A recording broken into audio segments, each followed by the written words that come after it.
ઠંડીમાં ગરમાયું કરજણનું રાજકારણ, નવા જૂનીના એધન, નગરપાલિકામાં ખળભળાટ. નમસ્કાર, હું સુનિલ પટેલ. કરજણ સમાચારમાં આપનું સ્વાગત છે. કરજણ નગરપાલિકામાં ફરી એકવાર સત્તાની ગલીઓમાં ગૂંચવણ અને અટકતો તેજ બની છે. નવા જૂનીના એધાને ઠંડીમાં પણ રાજકીય તાપમાન ચડી ગયું છે. થોડા દિવસો અગાઉ કરજણ નગરપાલિકાના ચૂંટાયેલા ભારતીય જનતા પાર્ટીના કેટલાક સભ્યો વડોદરાના કમલમ ખાતે જિલ્લા પ્રમુખને મળવા પહોંચ્યા હતા અને એ મુલાકાત મીડિયામાં આવતા જ નગરમાં રાજકીય ચર્ચાનો તોફાન ઊભું થયો.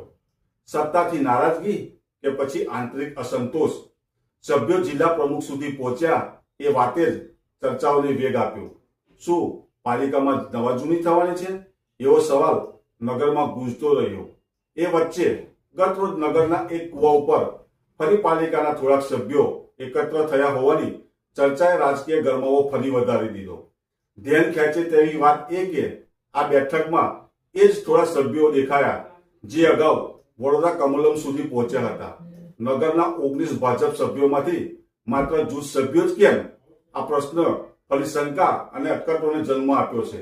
સત્તામાં ફેરફારની તૈયારીઓ છે કે પછી માત્ર સામાજિક પોંક પાર્ટીનો સહયોગ? મળતી માહિતી મુજબ ત્યાં પોંક પાર્ટીનું આયોજન હતું, પરંતુ રાજકારણમાં સહયોગ ઓછા અને સંકેતો વધુ હોય છે. વિડીયોમાં કોણ આવ્યું અને કોણ ન આવ્યું તે સ્પષ્ટ દેખાય છે અને એ જ દ્રશ્યો નગરમાં નવી ચર્ચાને આગ ચાપી રહ્યો છે. વાત જે હોય તે, પરંતુ કરજણના રાજકારણમાં ફરી એકવાર ચહલ પહલ તેજ થઈ છે.